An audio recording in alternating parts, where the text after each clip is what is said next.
Baião número 126, Fábio Ribeiro. Precisamos pedir desculpas aos nossos fãs, a legião de fãs que, né, acompanha Baião Binário. Ficamos off. Semana de vacinação. Uma vacina teve um efeito. Não foi, forte. não, teve zero efeito, pessoal, tá todo mundo imunizado. O corpo respondeu brilhantemente à capacidade de várias pessoas de produzirem ciência. Mas a gente bobeou, foi mal, pessoal. Tive só uma febrinha, pessoal. Não teve. Para. Mas vamos lá. Mas é isso. Desculpa. Vacinem-se. Todos. É isso. E volta a tomar, você viu que a turma não tá voltando a tomar a segunda dose? Teve uma taxa de abstenção de tipo 60% na segunda dose. Tem crendices, né, populares, né? É meio esquisito. Enfim. Vamos lá. Vamos lá. Então, assunto leve. A gente já falando de, né, sobre não voltar depois de 3 meses, aí não voltar depois de 1 ano. Tranquilo. Eu peguei as 2 primeiras reportagens, elas têm a ver com a nossa memória digital. Né? Memória digital. Você vai saber como é que eu vou chegar nessa conversa. Uma menina, mulher hoje, né? Alexi McCarmont, editora-chefe da capa da Teen Vogue, foi contratada como editora da Teen Vogue. Ela tem 27 anos. Cara, alguns dias depois que ela foi contratada, acharam um tweet dela, quando ela tinha 17 anos, com uma opinião polêmica. 10 anos atrás. E demitiram a garota. Por conta de seu conteúdo racista e homofóbico. Nossa. Eu pensei nessa situação de várias formas. Eu falei, isso é injustificável. É injustificável por tudo, assim. Todos nós, em algum momento da vida, cometemos bobagens, assim. Todos. Algumas estão gravadas, outras não estão gravadas. A gente comete bobagens. Agora, se você está me dizendo que algo que eu fiz aos 17 anos tem o peso de me causar uma demissão, quer dizer que existe um tribunal, existe um júri, e existe uma situação que aquilo te condenou. Isso está condenado, tem uma condenação explícita. Tem uma condenação explícita de alguém, e assim, quando é que vem essa condenação dela? Com 37 anos? 47? 57? Quando é que deixa de ser crime o que ela fez aos 17?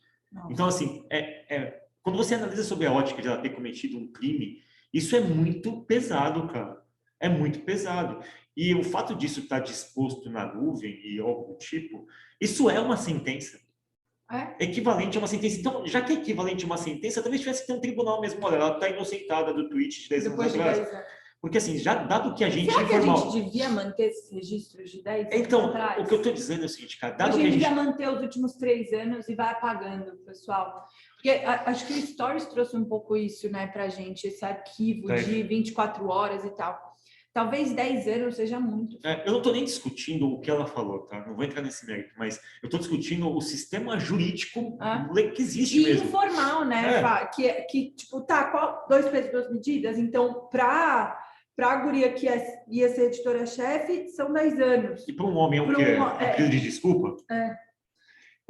Isso é, assim, para mim... Para o presidente da República do Brasil é o quê? Exato. Isso, para mim, é assustador sobre vários aspectos, assim. Vários aspectos. Isso você trouxe de gênero, a questão do quanto a gente está começando a trazer essas coisas e atuando como verdadeiros tribunais. Assim. Então, não, já existe esse tribunal, eu acho que com a indústria dos memes, e a gente estava brincando. Mas quando é meme pode, né? Não, então, a gente estava brincando do Jeff Bezos, né? De todo mundo zoando e tal, um objeto fálico voador que custou muito caro. O que eu vi de meme de ontem para hoje, Fá, é um tribunal, é um tipo de tribunal. É leve, não vai mudar a vida dele, tem gente defendendo ele também, mas qual que é o peso e qual que é a medida? Porque a justiça, teoricamente, é justiça porque tem uma balança. Aqui nesse caso. Tem uma pessoa que está tentando comparar essas coisas para não dar 2 pesos e 2 medidas. Aqui é complexo, porque eu não tenho quem quer esse parâmetro. Cara, é que nesse caso, para mim, isso se assemelha a você pedir uma ficha de antecedente criminal. Totalmente. Eu quero uma ficha de antecedente de redes sociais suas. Totalmente. É como se daqui a pouco... Já fez, né? Não, já foi homofóbica nas redes? Vai ter um score, vai ter um Serasa social do tipo, olha, deixa eu ver sua ficha de antecedentes de redes sociais. Olha, é homofóbico. E vai criar uma nota do quão arriscado é trazer você para a empresa do ponto de vista de exposição de marca. Gente, isso... Mas aí, vamos lá. O que isso vai provocar em reverso? Pessoas completamente plastificadas com medo. Mas você está dizendo que as pessoas então têm que se manifestar? Eu acho que as pessoas são humanas, elas têm que manifestar as suas humanidades, até para que a gente tenha a chance de corrigir. Sua construção e desconstrução. Você acha que essa guria em 10 anos não se expôs a discussões de gênero, a discussões de orientação sexual? A gente muda muito em 10 anos, tá? Aliás, parênteses. É um parênteses, nada a ver, mas tem a ver. Achei bem fraco, inclusive, mas o documentário da Elise Matsunaga começa com uma perspectiva de que em 2012, no julgamento dela, o julgamento foi muito apoiado no fato de ela ter sido garota de programa, de ela querer a fortuna do cara, tal, em 2012. Calma, volta. Todo o julgamento dela, né? Não vi inteiro. Peraí, a Naomi Osaka foi. Não. Elisa Matsunaga, você falou. Matsunaga. Naomi. Que você que tá pela na cabeça, pode recuperar no vídeo. Falei, a tenista foi prostituta. Não. Nossa, eu não vi essa parte. Não. Elisa Matsunaga, fortíssima. Exato. Eu não sei se você viu uma parte. No julgamento, eu vi só o começo. O julgamento dela, cara, só o que a gente viu aqui. Extremamente machista, mas assim, é de um tom que não caberia hoje. E a jornalista faz uma ponderação dela. Se o julgamento dela fosse hoje, algumas falas dos juízes seriam completamente inaceitáveis. Então, 10 anos atrás... Era aceitável. Enfim. E aí eu trago esse segundo ponto de memória digital. Que eu mudo de uma coisa para outra e falo, porra, mudou de um assunto cabuloso. Tira aqui a aula de fio. Exato. Tirei. Bom, no The Atlantic, Joe Pisker escreveu um artigo. Eu traduzi para o português, mas é naturalmente em inglês esse artigo. O que acontecerá com minha biblioteca de música quando o Spotify morrer? E a gente está falando de memória digital, e ele faz um traçado muito interessante. E eu faço esse traçado comigo também. Teve uma época que você tinha discos. Eram físicos. Era seu. Você guardava. Você tinha uma coleção de 5.000 discos, você sabia onde estava. Aí veio o CD. Isso. Aí você fez uma primeira migração. E aí você se desfaz das coisas antigas e fica com as novas. Mas aí veio o lembra daquele MP3 que enfiava no exato, rádio? veio o pendrive. Tinha gente que colocou toda a sua coleção em pendrive. E aí, do dia para a noite, vem o iPod. E você, sei lá, não subiu as músicas, perdeu o pendrive. Pendrive. A sua perda estava meio que restrita àquele negocinho pequeno. Isso. Aí, beleza, veio o iTunes. Eu lembro disso. Eu tinha um iPod com 7.000 músicas. 7.000. E aí você teve uma hora que você não conseguiu mais subir música e aí você não quer apagar, porque aquilo são as suas músicas. Eu até hoje tenho esse iPod que dura 5 minutos. E ao mesmo tempo, aquele aparelho ficou obsoleto. Totalmente. E aí veio o streaming. E aí eu tive que refazer a minha coleção de músicas no streaming, porque meio que fui perdendo tudo. Isso aconteceu com foto também. As únicas fotos que eu tenho, por incrível que pareça, da minha vida, são as fotos impressas. Porque as outras, todas as câmeras eu perdi celular, eu não coloquei na nuvem, eu tinha muita foto que, enfim, fui perdendo. E hoje eu não tenho essas memórias. O que ele fala é o seguinte, por incrível que pareça, à medida que a tecnologia evolui, você tem que reconstituir suas memórias, essas afetivas, e você fica vulnerável ao Spotify. Ele fala, e se o Spotify daqui a 10 anos acabar? Todas as playlists que eu criei vão ficar onde? Né? E o raciocínio dele é que a evolução tecnológica e o surgimento e a morte das empresas faz com que você vá perdendo essas memórias. E aí eu falo de memória digital no oposto. É engraçado, porque a memória... Orkut, exato. Fotolog. Eu lembro até hoje, gente, que eu e a Carol, a gente tinha o Caromilas Underline Twins. Vergonha alheia. Com 12 anos. Não, com 12 anos. Era Caromilas Underline Twins. E eu lembro que a gente escolhia as fotos, editava as fotos. Com 12 anos era uma vibe, assim, para as gurias era normal. Todo mundo tinha Fotolog. Onde foi parar isso? Fotolog acabou. Todas as fotos que eu tinha ali foram para o espaço. Orkut, a gente lembra dos testimonials do Orkut? Lembro. Tipo, você deixava cartas e cartas para os seus amigos. Onde está isso? Acabou, Exato. O que ele fala é boa sorte, né? Nossa, fiquei arrasada agora que eu não tenho mais testemunho. Não, e fala que boa sorte se toda a sua coleção estiver em streaming. Eu tinha um blog de poesia em 2007, no BOL. Morreu. Eu tinha 300 poesias lá. E o site eu não conseguia mais acessar. E eu não tinha elas impressas, guardadas. Mas olha que maluco que a gente falou de memória digital. Não, as cartas, as suas cartas, as cartas do Max, a carta das minhas amigas, em papel, eu tenho todas guardadas. Agora, as cartas que eu não imprimi dos testemunhos, por exemplo, perdi. Então, mas ela se perde justamente por conta da forma como a indústria se movimenta, né? A gente transfere para uma indústria que ela não é uma entidade privada, pública, né? É uma entidade privada, Isso vai se modificando com as tecnologias novas, a gente perde... O que a gente vai fazer? Exato, o ponto é esse. Mas olha que interessante. Ao mesmo tempo... A gente consegue cancelar uma pessoa 10 anos atrás porque a opinião dela... É muito maluco isso, porque eu não consigo recuperar as minhas coisas, mas vocês conseguem recuperar o meu passado. Não é muito maluco isso?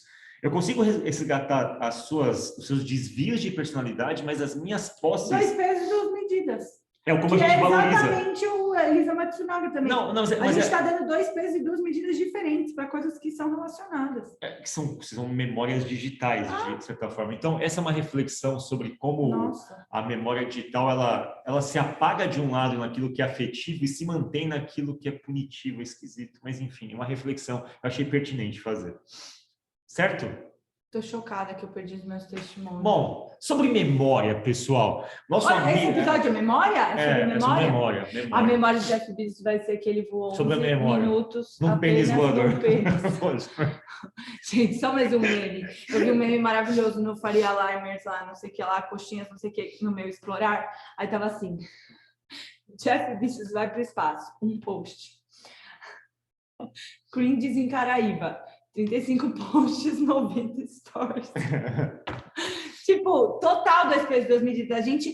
E eu vou falar uma verdade, assim, eu quando eu tô de férias, quando eu tô postando no Insta, de alguma forma eu tô criando uma memória também. Tá. Sabe, eu penso, se eu não postar isso aqui, eu não salvar esse momento no meu Instagram, vai passar batido. Às vezes eu penso isso. Mas a gente posta as suas memórias boas. Assim. Não, eu não sei se são as boas, as memórias mais fúteis. Por exemplo, o fato de eu e você, sei lá, a gente fez um almoço legal ontem, a gente não guardou aquilo. A gente foi correr, fez uma corrida super legal, num dia bonito e tal, aquilo a gente não guardou. Só que o dia que, sei lá, se você se vestiu de palhaço e deu uma pirueta, a gente guardou aquilo. Então, não são as memórias... 2 pesos, 2 medidas total. Aliás, Three Identical Strangers. Na Vejam, CNN. Maravilhoso, pessoal. Não, Netflix.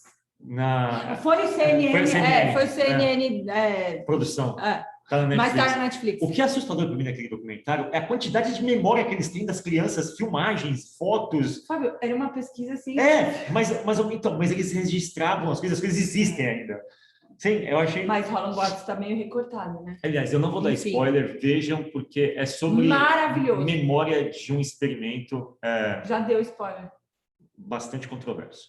Mas, enfim, Three Identical Strangers, sensacional, vai prender sua atenção. E aqui, sobre memória, Wally Funk. Daqui um tempo, uns 5 idiota anos... só se justifica por ter levado ela para o espaço, porque ele é um idiota. Daqui 5 anos, eu acho que a gente vai ter uma memória desse voo espacial da Blue Origin, do Jeff Bezos, e eu acho que a Wally Funk vai estar lá. Ela vai sobreviver à memória. Por quê? Por que é sobre memória, né? A Wally Funk, ela fez parte da indústria espacial. E se você pegar a história dela, é um pouco da história do feminismo, da desigualdade de gênero. Ela, na década de 60, o programa da NASA era para astronautas homens. E eles alegavam que as mulheres não tinham condições físicas para participarem desse processo. E aí criaram... Vamos combinar que física ela tem, né? Eu achei muito impressionante uma senhorinha de 80... Quantos anos ela tem? Fala uns 80, não tem não? Ela tem 82. 60? Hoje. 82? 82. 82 anos, sair naquela plenitude. O meu joelho não me permitiria sair daquela espaçonave da forma como ela saiu. Ela foi a pessoa mais velha aí no espaço. Eu amo ela. Em 61, um empresário lá criou um programa chamado Woman in Space, que era um projeto para testar essa hipótese. Um teste de hipótese do tipo, gente, calma aí, as mulheres não podem mesmo ir para o espaço. E eles treinaram, eles submeteram as mulheres. Eles submeteram as mulheres às mesmas estruturas de treinamento dos homens. E fizeram uma primeira turma. 13, 14 mulheres se formaram e ela se formou em primeiro. Falou, tipo, olha, é uma falácia isso de que mulher não poderia ir para o espaço sob o argumento físico. Beleza. Isso ela provou que ela poderia ir. Depois, frustrada, não foi, ela tentou uma vaga na NASA e não conseguiu. Por quê? Por que ela não foi? Porque alegaram de novo, mantiveram as mesmas premissas do tipo, mesmo com uma evidência, as pessoas, enfim, não deram trela, não era uma causa relevante, não tinha tanta atenção da mídia como tem hoje. Depois de um tempo, ela tentou ainda entrar na NASA como piloto de teste, coisas do tipo. E aí argumentaram que ela não tinha diploma de engenharia, quando outros homens também não tinham diploma de engenharia e estavam como pilotos espaciais. Enfim, ela tentou sucessivas vezes participar da história espacial americana por competência, plenitude física, plenitude intelectual. 82 anos ela... E ela foi recorrentemente subestimada. Então, por que é memória esse negócio? Porque é uma forma da gente resgatar a história espacial americana, a forma, os costumes que a gente teve recente na nossa história, a briga das mulheres por espaço, a desigualdade de gênero e o fato disso persistir até hoje. Olha, só se justifica por isso. Se fosse para levar o Oli Funk, eu fazia uma e assim, e de certa forma, com todas as questões do Jeff Bezos e tal, o reconhecimento dela poder ir hoje é interessante. Isso não veio da NASA. Gente, não e veio eu achei muito chocante a plenitude dela, pessoal. Depois vejam o lançamento, não foi nada demais.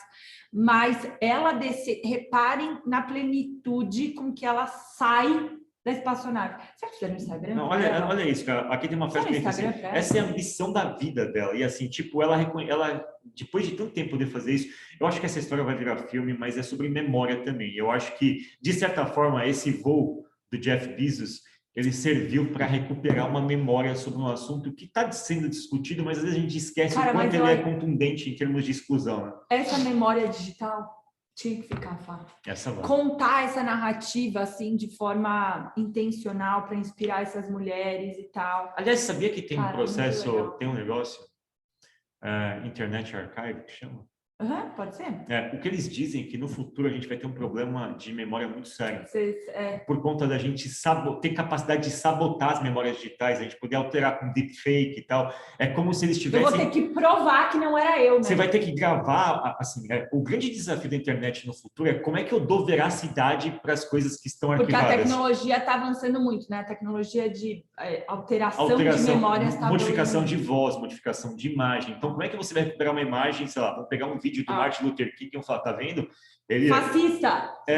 E você não vai saber se é uma... Olha o Bolsonaro, que gênio! Exato. Desgraçado. Exato. Então, a memória digital é um negócio bem importante. Desculpa, eu tomei política hoje. WhatsApp. Acho que eu vou pular isso porque não tem a ver com memória, então fica para a próxima. Esse aqui tem a ver com memória. Vai ser memória o nosso, eu gostei. E esse não é digital. Pessoal, Somas, nossa ONG, ela está fazendo uma série de lives e coleção de conteúdo sobre as ODS da ONU. Uma delas tem a ver com desperdício de comida, a alimentação. Esse artigo, para mim, é sensacional. Segurança alimentar, né? Segurança alimentar. Esse artigo é sensacional. Ele fala sobre a memória dos alimentos. Qual que é o lance? Eu entendi o seu plano. Eu entendi. Você está querendo que eu não encha mais seu saco de você comer as coisas vencidas daqui. Exato. Já entendi. Exato. Bom, história longa de forma curta. Existe uma ditadura, digamos assim, da indústria alimentícia. E a história... Com prazos de validade. Com prazos de validade. Por exemplo, tinha um Danone aqui vencido... Não, mas estava. Não estava. Tinha um Danone vencido há 2 meses aqui. Pela data de vencimento, ele estava 2 meses vencidos. Eu abri... Só que ele estava na geladeira. Eu abri, cheirei e falei, isso não está estragado. Vou lá, tomei, ok, não passei mal, tá tudo bem. E eu faço isso, eu particularmente, sempre lidei assim com alimento. Eu nunca liguei para a data de validade. Eu sempre fui uma pessoa que pegava o alimento e sentia, via a textura, via o cheiro e tal. E o que esse artigo fala é o seguinte. Na história da alimentação, a gente primeiro comprava dos fazendeiros. Que não tinha data de validade. Não, era coisa fresca. E aí, à medida que a coisa começou a tomar porte de industrialização, o rótulo dos alimentos não era para o consumidor. O rótulo do alimento era para o comerciante, era para ele organizar o estoque, para que ele organizasse a logística de uso do tipo, olha, isso aqui está estragado, não era para o consumidor. Por isso que os rótulos não eram explicativos e ainda não são, de certa forma, para o consumidor. Os rótulos eram para quem vendia. E aí eles indicavam as datas de validade. Só que acontece o seguinte, as datas de validade, elas são... seguras demais. Não, e elas sofrem efeitos de regulações municipais. Então, tem municípios que o vencimento do leite é 3 semanas depois que saiu da teta da vaca. Tem municípios que são 2 semanas depois de invasar. Isso é municipal, Fábio? Nos Estados Unidos especificamente. Então, as regras são tão variáveis quanto do tipo, olha... É tipo imposto. Um leite pode estar vencido em Nova York, mas segundo as regras de Boston, ele não está vencido ainda. E aí, o que isso ocasionou? Isso ocasionou... Eu tô chocada. O que isso ocasionou é que o sou a rainha desperdício de comida é uma das coisas mais atrozes que existe. Assim. os números quase batem 50% do que a gente produz é desperdiçado. Só que tem um outro aspecto. 50%. Eles fazem um estudo aqui que vão para um lance ainda mais sensível, do tipo, alimentos, mesmo os alimentos que teoricamente estragam, por exemplo, um embutido é um alimento estragado, um queijo é um alimento estragado. O que eles argumentam é o seguinte: o nosso desconhecimento de nutrição e da composição de um alimento não permite identificar que um alimento talvez não esteja apto para consumo de um determinado jeito, mas possa ser convertido num kimchi, que é aquela conserva coreana, que você pega, mistura com outras coisas e faz uma conserva que dura mais meses ali. Então, assim, junta-se... Cozinhar. O frango, né? A gente Exato. fala, tipo, o frango está na geladeira, já descongelou, a validade é 3 dias. Mas se você cozinhar, a partir dali é mais X. Exato. Se você congelar...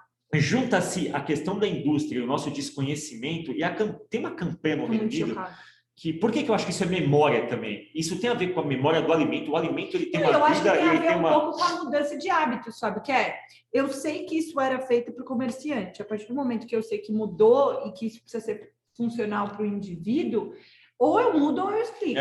E tem outras coisas, tem alimento que é data de validade, tem alimento que é melhor consumir até os rótulos não dizem especificamente. Nos Estados Unidos é before, né? E aí o Reino Unido fez uma série de campanhas que eu achei sensacional. Olhe, cheire, prove, não desperdice. Eu acho sensacional, do tipo, olha, não se baseia...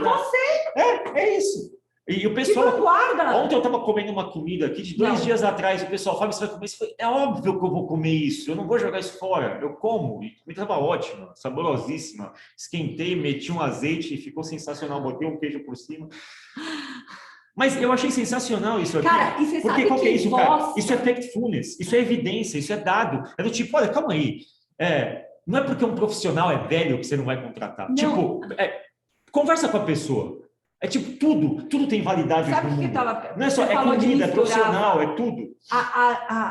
As minhas avós, por exemplo, elas tinham essa cultura, elas não vieram de uma cultura... Tipo, hoje eu e o Marcos, eu e meu marido, a gente olha a data, assim, a gente nem abre e fala, joga no lixo. Uhum. Porque na nossa cabeça aquilo tá escrito, tipo, cara, melhor não comer. A minha avó, Fábio, restou não ter, ela era rainha e a gente amava. As fritadas, sei lá, dos avós que estavam lá, sei lá quantos dias, descongelava, mas não desperdiçava comida em nada.